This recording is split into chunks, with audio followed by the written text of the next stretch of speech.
Okay, so today we are moving on with our discussion, getting into the adaptive immune system. Okay, but to start off with, I wanted to finish up with a couple slides that we did not get around to discussing at the end of last lecture. Remember, we were talking last time about natural killer cells and how natural killer cells are these special types of lymphocytes, large lymphocytes, that actually come from, if we were to look at the cartoon of the lineages of the innate effector cells and adaptive effector cells, the natural killer cells actually come from the adaptive side, but yet they function more as innate effectors. And later on, when we talk about the evolution of how our immune system sort of came to be set up the way it is, it'll make more sense to you why there's that kind of funny overlap. So let's first start off by wrapping up a couple important things about natural killer cells. All right. Remember that natural killer cells work by not directly attacking pathogens and eating them up like macrophages do or neutrophils do, right? Those are sort of the classic innate effector cells that target pathogen. Right? Natural killer cells, they're more concerned with identifying the cells of our body that are infected with pathogen or might otherwise have some other evidence of disease. And then the natural killer cell needs to decide whether to tell that target cell to die. So in the case of viral infection, that's what we looked at last time. If you have a virus infected cell that's lost control of itself and it's making virus particles, right? I mean, that cell's kind of a goner anyways, but it can cause a lot of trouble if it releases tens of thousands of virus particles. So a natural killer cell can synapse with it, meaning it presses up against that cell, right? And through interactions of proteins and receptors on the surfaces of the two cells, the natural killer cell can tell that infected cell to undergo apoptosis, or just basically self-destruct and take itself out of the picture. So it's no longer going to be this virus factory spreading viruses in you. Okay. So an important thing to think about is that we've talked about how many cells respond to cytokine signals, the small little proteins that are released by cells as a way to communicate with each other. We saw how, for example, cytokines are a way for one type of immune cell to attract another immune cell. We also learned about special cytokines that are involved in inflammation that causes certain physiological changes in the different tissues of your body, like giving you fever or getting your liver to make special proteins that help out with complement protein fixation. But we haven't yet talked about how two different cell types can communicate back and forth with each other. So that's a good way to think about this set of cartoons here. Here we have a natural killer cell that is floating around in an inactive, not activated state. Right? So natural killer cells, they're kind of very powerful killing cells. They can go around, bump into other cells and tell those other cells to die. So as a result, natural killer cells normally are not activated, right? Because it's kind of dangerous to have them just kind of going around, potentially mistakenly killing other cells. So here we have an inactive natural killer cell.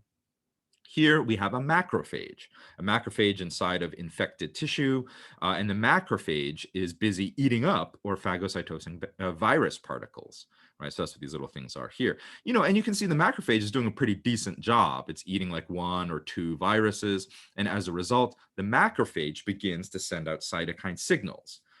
So these cytokine signals consist of, for example, CXCL8 or IL-8. So remember, the main sort of cell that will respond to IL-8 that we learned about are the neutrophils that are released by your bone marrow, and they're circulating through your blood, and they'll arrive at a certain spot inside of your tissues where the blood takes them, and they stop there, and they kind of sniff out or smell the IL-8 that's being released by the infected tissue from the macrophages, and that gets the neutrophils to go into the tissue and help out with the fight. All right, so we said that was a good example of one immune cell type that responds to IL-8. So natural killer cells also respond to IL-8. So like neutrophils, they would have this dark green receptor on their surface, which is a CXCL8 or IL-8 receptor, right? That's like the nose that sniffs out the the cytokine signal. And so that will also recruit natural killer cells to see what's going on down here. The macrophage also sends out this cytokine interleukin 12 or IL-12, right? So the natural killer cell has a light green receptor protein on its surface that binds or detects this light green IL-12. And that makes the inactive natural killer cell, it's like curious, right? So it presses up against the macrophage and they communicate with each other. So different signals in the form of proteins that are on the surface of the macrophage are received by different receptors on the NK cell. And the IL-12, importantly, will activate the natural killer cell. So the natural killer cell then will begin to multiply. So from one, ends up in this cartoon, there's 4 of them.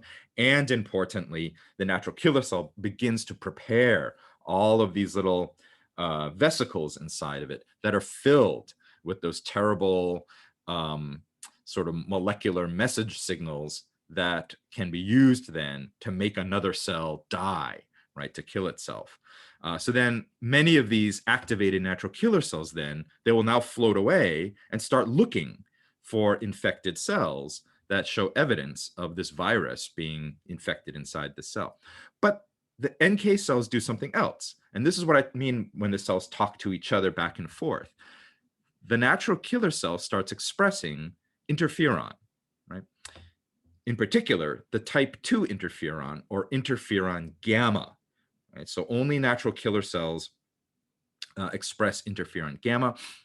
Or I should say, they are among a very limited number of immune cells that express interferon gamma. And interferon gamma is the natural killer cell responding or talking back to the macrophage. So you can see here, this natural killer cell stuck around here and is sending interferon gamma. And the macrophage has the orange receptor for interferon gamma. That's what triggers the macrophage to kind of really start ramping up its activity. So in a way, this is like a conversation, right? The macrophage on the left says, hey, natural killer cells, come here. I have something to kind of tell you about, right? The natural killer cells come, right? They get the message, they activate, and in return, the natural killer cells are saying to the macrophage, hey, you're doing a good job, but it's really better if you start ramping up your activity.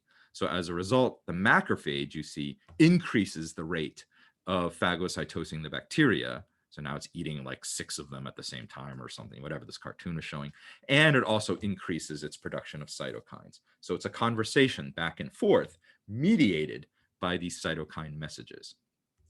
Right. Another type of innate immune cell that also plays a role in the adaptive immune system are these dendritic cells. So there's different types of dendritic cells, or DCs. The one that we will first start talking about, and this is the common form that most people think of when they think of dendritic cells, is what we call a conventional dendritic cell. So this is a dendritic cell here. Right? A dendritic cell samples the environment. It's kind of in there, in the tissues, crawling around with the macrophages, and it's constantly picking up scraps of things, bits and pieces of dead cells. These might be pieces that come off of pathogens as well. It also phagocytoses things. So virus particles, bacteria, the dendritic cell will also eat them up, right? But its main job is not to eliminate things like bacteria and viruses directly, because it has very limited ability to do so. Its main job is to get all these little samples of things that are happening and bring those samples to where other immune cells are hanging out, ready to receive these evidence that something is going on. So I kind of think of dendritic cells as kind of like, like your pet dog or pet cat who goes off in the morning, is running around the neighborhood, whatever, and then they bring you back something like a dead rat, right? And they present it to you because they love you. They're like, yeah, I love you. Here's a dead rat. And you're like, oh, thanks, right? Dendritic cells are like that. They pick up on all kinds of things and bring them back to present to other immune cells, right?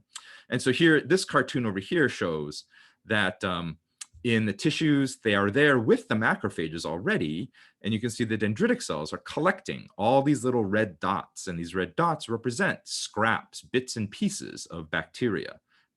These dendritic cells then drain into these special vessels that we will study later. This is part of your lymphatic system, and the dendritic cells bring that evidence that it found, all these bits and pieces of things, to places like lymph nodes. That's what this sort of jelly bean shaped thing is, which we'll study quite a bit later on. It's there that you have a whole bunch of other immune cells hanging out. And those immune cells then have an opportunity to actually see this evidence of infection, right? That they otherwise would not see, because this could physically be some distance away from where the infection is actually taking place. Okay. So dendritic cells are kind of like these little lovable, cells that just kind of like collect stuff and show things off for other cells. But it's another example of how two cell types can talk together. So let's look at this here. Important interactions take place between these dendritic cells and natural killer cells, right? As another way for natural killer cells to kind of see that there's evidence of something going on that they should get excited about, right? Here are three different sort of scenarios. Let's talk about this here, right? On the left is kind of your sort of very generic, canonical, simple way of thinking about this. You have a dendritic cell here that's carrying on its surface all these little bits of, let's say these red dots are pieces of the bacteria, right? And you have this inactive natural killer cell that's minding in its own business floating by, right? When they synapse, the natural killer cell has a chance to see these red dots, right? This is the evidence that the dendritic cell brought from the site of infection, right? And that can help activate the natural killer cell. Right, so then the natural killer cell begins to activate. It starts making all those little vesicles filled with horrible cytotoxic substances, right? And then they will go off and try to find, cells in the body that might be where this pathogen has infected. Right? So the middle panel and the right panel are two other scenarios that happen in real life that have to do with the relative number of dendritic cells versus activated natural killer cells. In this middle panel here, let's pretend that in this case, here comes a dendritic cell. It's carrying all those little red dots, little scraps, bits and pieces of the bacteria or the virus, right, into something like a lymph node, where there's already, in this case, a whole bunch of already activated natural killer cells, right? So these natural killer cells, they're already, working, right? If it turns out that the number of those activated natural killer cells outnumber the number of dendritic cells that are bringing in more pathogen, kind of an interesting thing happens here. The natural killer cells actually tell the dendritic cell to die. All right, so the dendritic cell actually becomes a target of the natural killer cell's cytotoxic messages, right? Why? Because in doing so, what the natural killer cells are doing is they're suppressing the dendritic cell from further moving on and potentially doing something like waking up the adaptive immune system. And you're like, why would they want to do that, right? Because I thought the whole point is eventually you want to wake up your adaptive immune system. No, remember, your body wants to hold off on activating your adaptive immune system until your innate immune system has really had a chance to see if it can eliminate the pathogen, right? Before you really start with the expensive stuff like the adaptive immune system. So because you already have a lot of activated natural killer cells in this scenario here, this probably means your immune system is already well on its way to defeating the infection. Right? So in that case, the natural killer cells don't want the dendritic cell to take this any further. Right? But the opposite would be the third panel here. If you have relatively few already activated natural killer cells and a lot of dendritic cells coming in carrying evidence of an infection, right? This probably means, right, that the infection is kind of bad and your immune system hasn't yet kind of gained the upper hand. So in that case, right, the natural killer cells will actually further activate or stimulate the dendritic cells and tell them through cytokine messages to go on and start waking up the adaptive immune system, right? Because you might be dealing with a lot of trouble here. All right, this is it. We got to get the adaptive immune system moving. All right. And here is a nice image here. This is a dendritic cell, right? And so, by the way, dendritic cells, they change their shape quite a bit. But one of the morphologies that's very typical is this very messy looking, highly ruffled kind of cell morphology. And that's because all these little ruffles are places where bits and pieces and scraps of antigens are actually being presented by this dendritic cell. And here it is communicating with something like a natural killer cell, some kind of lymphocyte, right? So it's interesting to think, I wonder what kind of discussion they're having here. Okay, so that was the last couple of slides from last lecture that I thought was important for you to be aware of. So let's move on and really talk about the adaptive immune system now, right? Because the previous, whatever it is, 6 lectures that we've had this semester is all about the innate system. I said, let's get the innate system out of the way because it's relatively straightforward, right? Complement proteins, macrophages, some cytokines, and then you have some things that are a little bit different, like the natural killer cells and the dendritic cells, but that's kind of it, right? Let's move on to the adaptive immune system. To start off with, let's discuss the context of why, the fact that we have an adaptive immune system not only is crucial for our survival, but surprisingly is not actually the most common sort of arrangement that life on Earth depends on. Most of life on Earth depends simply on an innate immune system to deal with things, right? Because most life on Earth are not as complex and as large and as long-living organisms as we are, right? So back when life started, you had bacteria 3.5 billion years ago. So even lowly little bacteria had to have ways of identifying threats like viruses, right? Like phage, lambda phage viruses that attack bacteria. So that's why we learned that they already had mechanisms to detect viral genomes, and that got carried in to eukaryotic cells in the form of mitochondria, right, that are still involved in helping our cells detect viral infections. Then about 2 billion years ago, you have eukaryotes that began to develop, right? And importantly, eukaryotes had to develop certain receptor proteins on their surface that could distinguish between self versus non-self. What do I mean by that? Really quick, think about this amoeba over here, right? An amoeba is about as simple of a eukaryote as you can get, but it's already way more advanced than something like a bacteria. So here's this amoeba that's eating something, right? This little scrap of who knows what this is, but the amoeba wants it. And so it encircles it and phagocytoses it, right? How does it know when it reaches out and touches something that that something is something that it wants to eat? Versus, can you imagine that if these different pseudopods or arms are just reaching out and if they touched each other, right? How come the amoeba doesn't proceed to, like, in a very awkward way, try to eat itself, right? It doesn't have a brain. It doesn't think. It's all based upon these protein signals. And so it has to have receptor proteins on its surface that can actually detect when something is bound to these receptor proteins, that something is self, meaning it's part of the own amoeba, versus something else, like this, I don't know what this is, the scrap of something that it wants to consume, right?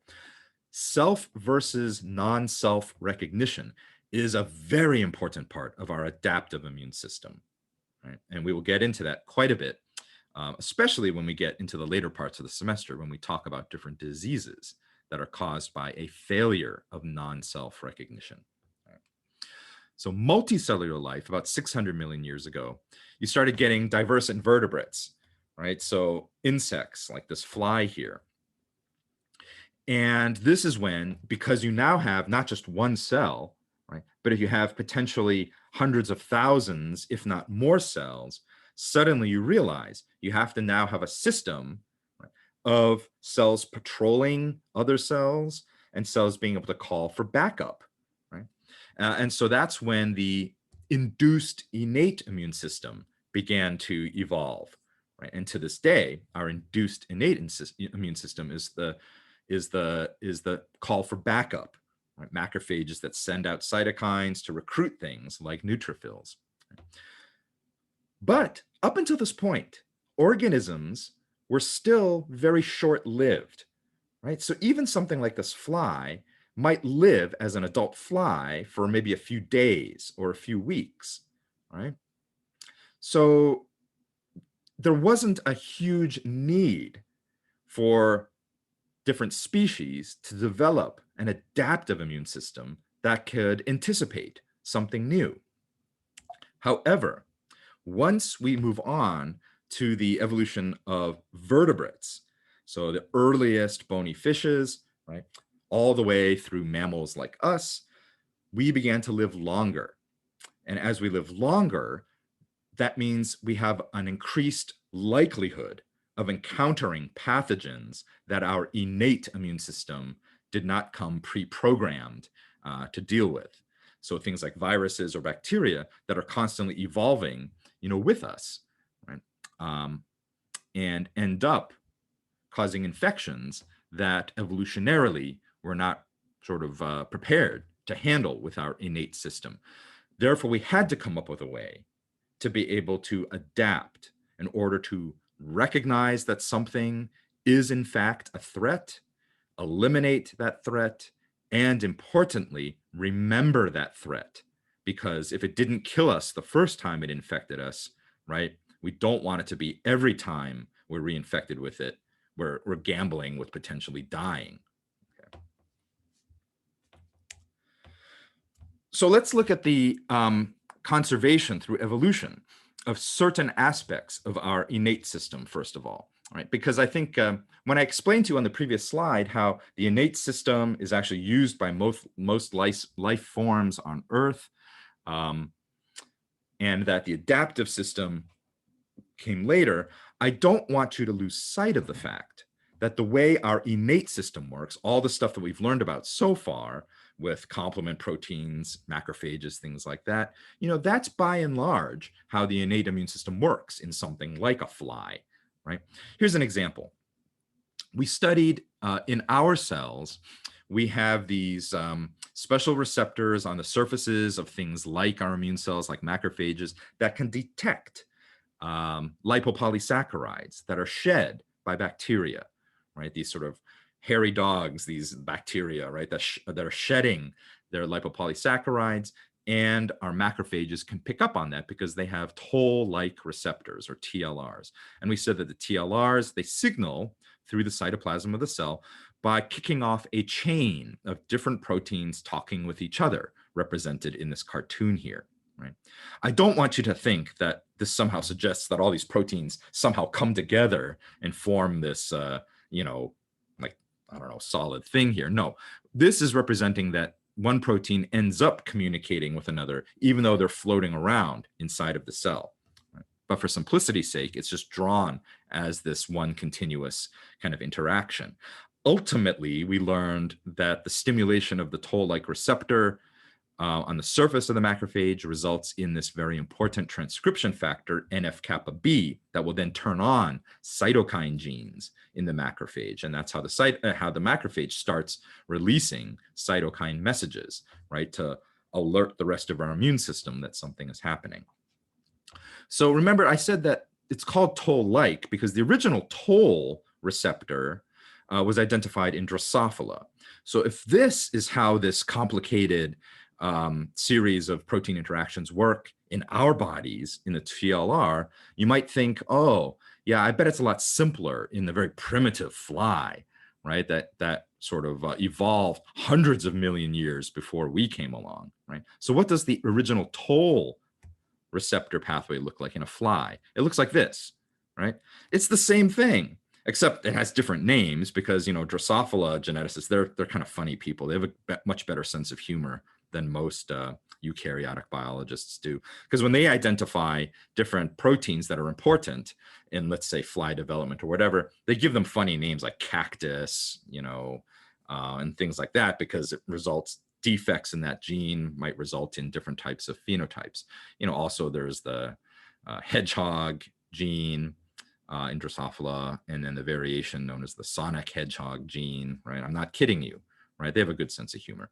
But anyhow, each one of these proteins, though, is homologous. In other words, we as mammals, as people, have a version of that same gene that we depend upon as well. All right. So this is just to highlight the fact that much of our innate immune system is tried and true and tested over hundreds of millions of years of life evolving on this planet. So we still rely upon that. Right.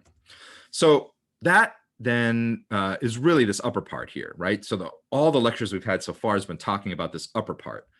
And we said that the pros and cons of innate immunity are outlined here. We depend upon it like 99% of the time to get us through our day.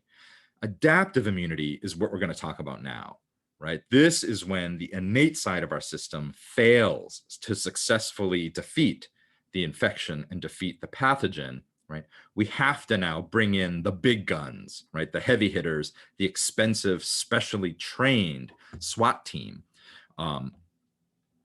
And we said that they'll mount an overwhelming reaction. They'll somehow remember the pathogen for next time. But the cons of this are that it's going to take time for the SWAT team to get organized and mobilized. So from the time you're infected to when your innate system really couldn't handle it, and the SWAT team finally gets woken up, we're typically talking about a week to 2 weeks, right? And it's very expensive because when your adaptive immune system kicks in, right, you're going to use a lot of your body's resources in order to fight the infection. So let's go back to this cartoon then. We said that the innate effectors tend to be on this side of the cartoon on the right. The adaptive effectors tend to be on the left, right? They all come from the same hematopoietic stem cell in the bone marrow. And as that stem cell divides and differentiates, makes different decisions about what genes to turn on, what genes to leave off, or sets of genes to turn on and turn off. That's how they then become, right? All these different types of cells that make up your blood.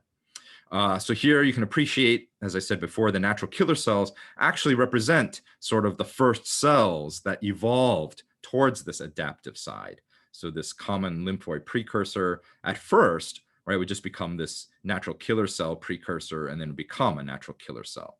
Right? Later in evolution, this green common lymphoid precursor learned evolutionarily how to also become things like B cells and T cells. Right?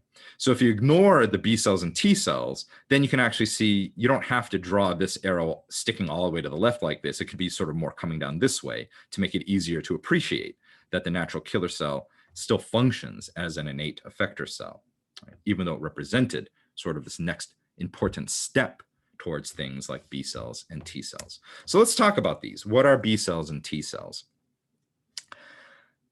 Hopefully, this is something that you're interested in, you've been waiting for, because I think many of you are aware of things like B cells, discussions about antibodies, and also T cells. Right? So let's get into our discussion about what these are.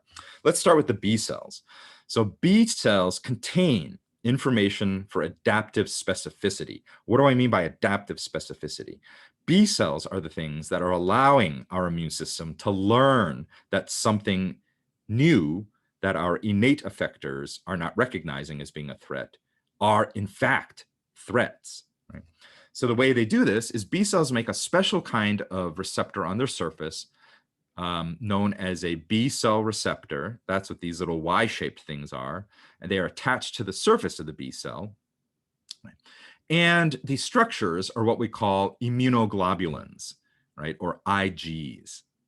So these Igs, these really are those wanted posters that advertise the identity of a novel pathogen so that the rest of our immune system can learn from this and realize that it needs to look out for this. So in particular, let's say the wanted poster of bad clown here, right? So Igs are small proteins that do sort of three things. They uniquely identify an exotic threat. Right, so we often think of bad clown as being an exotic pathogen, something that doesn't come around every day, right? But maybe every few months or every few years you encounter something like bad clown, right? Antibodies, or sorry, immunoglobulins can also help by opsonizing the target. In other words, covering the target with immunoglobulins when complement alone cannot succeed. And importantly, immunoglobulins can help direct other effector cells, not only to recognize that it's a target, but help other effector cells focus their attention on attacking a target. So here you have a cartoon that shows a resting B cell. So its immunoglobulins are attached to its surface.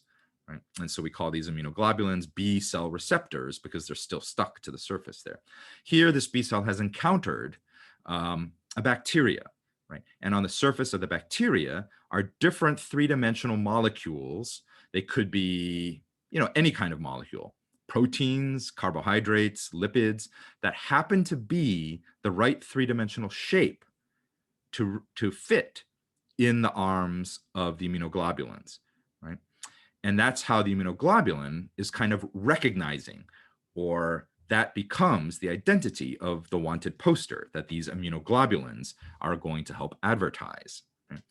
Importantly, three-dimensional surfaces that are the right shape to be detected by immunoglobulins are what we call antigens, right? So one way of thinking about it is an antigen is the part of a pathogen that actually is the three-dimensional surface that something from your immune system, like an immunoglobulin, is actually binding to and recognizing, right? What may happen at that point is the B cell will activate, and the activated B cell may become what we call a plasma cell. And that plasma cell then will start making tons and tons and tons of this specific immunoglobulin, but in a form that can be released. In other words, no longer a membrane-attached receptor form, but a free-floating protein, a soluble protein, meaning it dissolves in water so it can float through your blood. And this form of the immunoglobulin is what we call an antibody. So in other words, antibodies are immunoglobulins, right, in a form that's made by B cells that have turned into plasma cells that now can be released and flow through your blood. And those antibodies then can opsonize the target, and they can help with the recruitment of other effector cells. So let's take a closer look at these immunoglobulins. So immunoglobulins are these small glycoproteins. That means they're a combination of, a peptide or peptide chains with sugar groups on them. Each one of them is made by 4 polypeptide chains. Right? So you can see each one of these Y shapes here.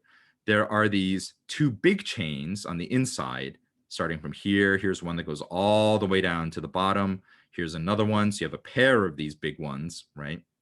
And you have a pair of these smaller ones that are on the outside of each of the arms here. So 4 polypeptide chains in total. Right? And they come together to form this Y-shaped molecule. There are 5 variations or isotypes or classes of immunoglobulins, and they are IgG, M, D, A, and E. Okay? We also tend to use Greek letters to signify them. So gamma, mu, delta, alpha, and epsilon. All right. That shouldn't be too confusing because you just realize that, these are just the Greek letters of G, M, D, A, and E. Right? So one end of this Y-shaped, these 2 arms on this Y-shaped, recognizes antigen. The other end, the stem end at the bottom of the Y, binds to effector cells. Right? This would be the end that the immunoglobulin would be attaching to the surface of the B cell to start off with, as the B cell is making the receptor form of it. Right? That's the stem that anchors it to the surface. And then later, if the B cell turns into a plasma cell and makes a free-floating antibody version of this, these Ys are floating around, right? The red antigen binding arms would attach to the surface of the bacteria, and the other stem part of the Y would be sticking out. So other effector cells can benefit from that and latch on to the stem parts. Okay. So let's look at the structure a little bit more. So each one of these proteins is about 150 kilodaltons, right? That's the way we measure the molecular mass of proteins. There's 2 heavy chains. So here in this picture on the left, the 2 green ones are the 2 heavy chains, right? And we also call them H chains. And then 2 light chains, the smaller chains in yellow here. Okay? So these 4 polypeptide chains begin, when they're made, as simply 4 separately made small protein chains that then assemble together to form one Y shape. These chains are held together in this hinge region in the middle here by disulfide bonds. All right, so these are bonds that are typically resulting from 2 cysteine residues on the 2 chains, forming a disulfide bridge. And if you remember from Bio 275, that's a pretty strong way of influencing the proper overall shape of a complicated protein that's folded up, right, is disulfide bridges. And then these little blue things are the carbohydrate groups that are on it, which make this whole thing a glycoprotein, right? Importantly, another way of thinking about it is this middle panel here, right? These red regions are the antigen binding sites. These regions are the N-terminal regions of these peptide chains, right? So the N region would be here, and if you follow this heavy chain, you'd go all the way down the heavy chain. This would be the C-terminal region of or C-terminal end of that particular peptide chain, right? So the N-terminal ends are also what we call the variable regions, or V regions, because these are the ones that are going to vary in shape from one immunoglobulin to another immunoglobulin, depending upon what the antigen is that they can detect. So if you think about it as a wanted poster, right, most of the structure of this Y shape is your generic poster, right? Like wanted and then, reward, whatever. That doesn't really vary that much from wanted poster to wanted poster. But the variable ends, the red ends here, would be the actual photo of bad clown in it. And that would change from wanted poster to wanted poster. So the blue regions are what we call the constant regions, because again, they stay more or less the same from one immunoglobulin molecule to the next.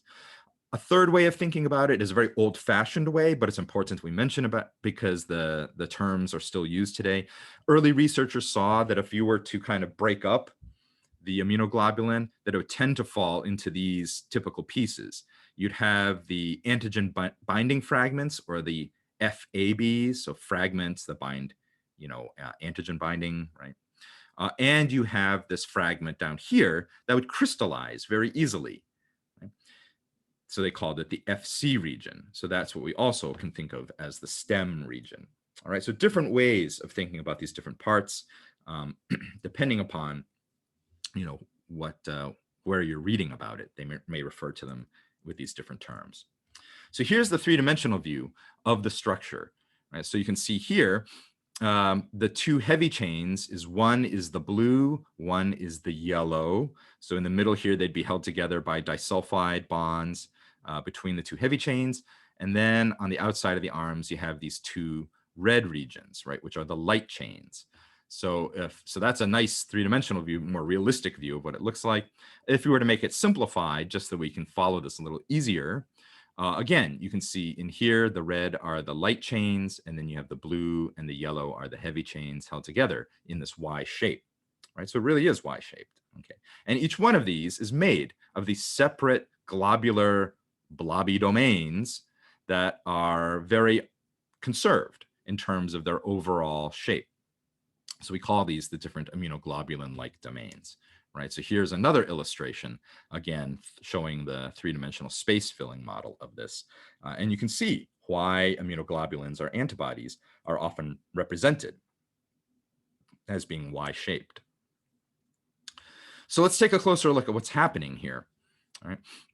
If we were to just zoom in on one of these light chains, so the light chain here is made up of 2 of these immunoglobulin-like domains, a variable globular domain, so V sub L for light chain variable, and a more constant region, so C sub L, so the light chain for the constant region, right? So just focusing on those 2, let's blow them up here, right? And here's the structure. So what you should be impressed with, first of all, is you can clearly see that there are 2 domains here, right? These 2 blobs. But importantly, this is all one peptide. So here's the amino terminus of the peptide, right? So if you followed this, it would be a chain of amino acid residues, and you just keep going, loop around, whatever. It's like a little maze. It's like a little game. Eventually, you'd go this way, and then it goes into here. You zigzag back and forth. Eventually, you'd end up at the C terminus of this peptide chain, right? So this is a chain of amino acids that then just folds up into these 2 domains. Let's see here. So importantly, these three sort of loop regions here, 1, 2, and 3, right, this is where the business end is of the antibody or the IG domain that recognizes unique three-dimensional shapes, right? Because this creates a three-dimensional shape that will match up with some sort of antigen. Most of these domains follows a pretty standard amino acid sequence. If you were to look from antibody to antibody to antibody to antibody, like if you took a sample of different ones, most of those antibodies would have similar structures in these regions here. But in these three loops, you have great diversity in amino acid sequence because these loops will be shaped radically differently from one antibody to the next. So if we were just to look at these loops here, so here again is that variable domain of the light chain of antibody arm, right? In red, they've highlighted those three loops that represent the regions of highest amino acid diversity. If you were to take this and unwind it and straighten it out, right, you would get something that looks like this on the left. So this bar on the bottom is you've unwound it. And so this might be the amino terminal end, the N terminal end over here, right, which would have been the start of it over here. But now you've kind of straightened it out, and you can walk through these different regions. The red ones then are the regions of amino acids that end up being the ones that are in these stretches. If you took a whole bunch of different antibodies, even from your own blood, one person, and you compared what are the amino acids that make up this region of these different antibodies, what you'd find is most of the yellow region doesn't vary that much from antibody to antibody. But once you get to these highly variable regions or hypervariable regions, the red ones, you see that there's great amino acid diversity, right, from antibody to antibody, meaning that in different antibodies, these three shapes would be very different. Keep in mind that this globular domain, right, is just the variable region of just the light chain over here. So it's pressed up against the variable region of the heavy chain. So the heavy chain is here. It kind of goes off to the left and would go down to the main stem part of the Y. So the antigen binding site of one arm of the Y shape is actually made of the hypervariable region of the light chain plus the hypervariable region of the heavy chain. So it's that combined 6 loops that creates a unique three-dimensional surface. So why is this important? Right. So one way of thinking about it is most of the structure of the immunoglobulin has to be kind of standardized. Think of it as puzzle pieces in a jigsaw puzzle, right? If you have a jigsaw puzzle here and you looked at 2 of the pieces that came out of it, you realize many of the qualities of these pieces are the same. They're standardized, right? Because they have to be the right size puzzle piece in order to even fit as part or belong as part of this puzzle. So you can think of that as the framework region of the immunoglobulins, right? So that's like the yellow part of the globulins that don't vary from immunoglobulin to immunoglobulin that much because the overall shape of the immunoglobulin has to be kind of standardized. These extra hypervariable regions, these hypervariable loops, represent these parts of the puzzle piece that actually give it its unique features so that the combination of these hypervariable regions means that this particular puzzle piece can only fit in one particular place in the puzzle, right? That's what gives it specificity. Right? Okay, so to illustrate this concept, right, using the puzzle pieces, I have here, let me stop the share for a moment. I have here a jigsaw puzzle, right? This is one of my kids' jigsaw puzzles. This is kind of a nice one because it's like a tropical coral reef, right? And, and this puzzle is made up of 500 pieces, and so the puzzle pieces are all kind of in here, right? And I think you all know that each piece has only one unique special place it'll fit in the puzzle, right? But I think we've all sort of done this before, where if you close it up, you kind of shake it around a bit, right? What would you find? if you kind of look around inside of it and you start digging around in here, right, you might actually find examples of something like this, right? So here you have two pieces that came together, right, came together by chance, right, just by being mixed up in here. Now, these two pieces do not belong together. They are not meant to be together in the finished puzzle. But why do they actually come together? Oh, you see the light, you can see the little sunlight, right? Because they happen to be close enough fit, right? Not the intended perfect fit, but close enough, right?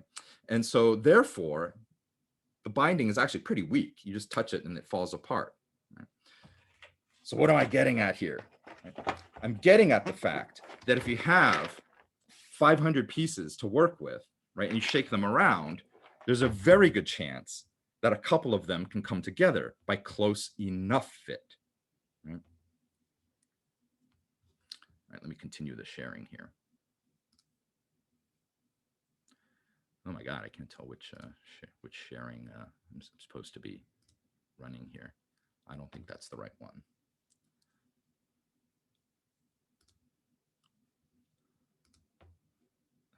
Desktop 2, PowerPoint, desktop. Maybe this one here. Oh no, this is this one here. Share this. Okay, and go back to this.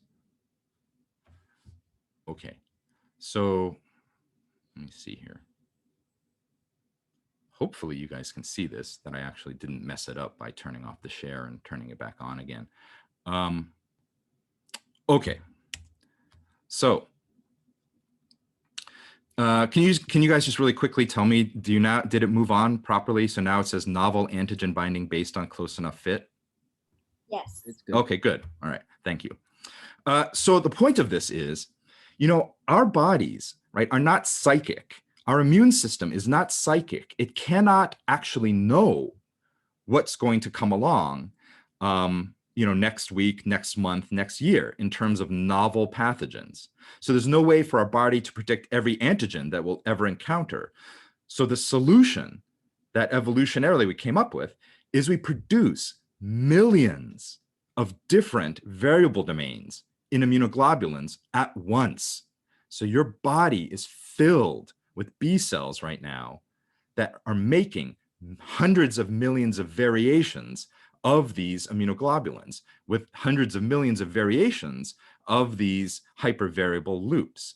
And just like a mismatched puzzle pieces, what you're counting on is that if a pathogen does come in, right, that your innate system doesn't recognize, that you will already have some of these B cells with immunoglobulins that just by chance are close enough fit to start some recognition happening, right?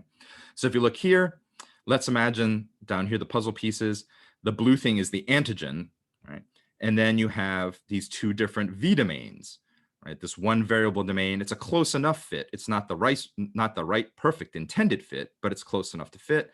This other V domain, close enough fit over here, right? Importantly, the actual surfaces on the antigen that you can see here, where those V domains are interacting with, those are what we call the epitopes, right? So the epitopes are the actual three-dimensional feature on a three-dimensional molecule that a particular immunoglobulin can recognize. So of course, if we think about them as puzzle pieces, right, what we want to think about is the fact that the antigen is actually part or presented on the surface of a pathogen. And so these red and yellow puzzle pieces represent the variable regions of two immunoglobulins that in this case, you have two B cells, one that makes the red one that makes the yellow one. They are among hundreds of millions of B cells produced by your body today, right? But it just so happens that these two have close enough fit to actually work and be able to detect this pathogen. And so again, just as a reminder, the variable region, the hypervariable region is this region here with those three different amino acid sequences in the loops.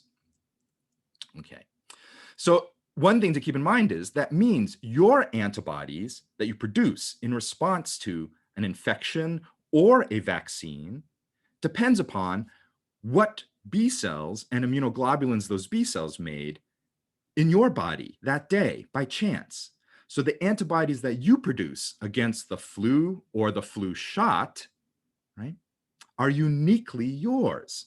So even if you and your brother or sister or roommate go and get the same vaccination, the antibodies that will ultimately be generated by your body to protect you are uniquely yours.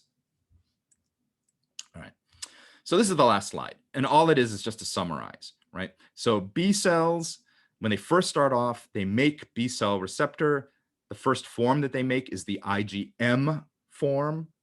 Among the 5 types of Igs, the B cell first makes IgM, right? And if that IgM ends up being successful and binding to something like the bacteria, right, then the B cell will turn into a plasma cell and make the secreted form of an antibody, which may then change. It may no longer be the IgM form that's released. It may switch to a different form, such as IgG, as the secreted antibody.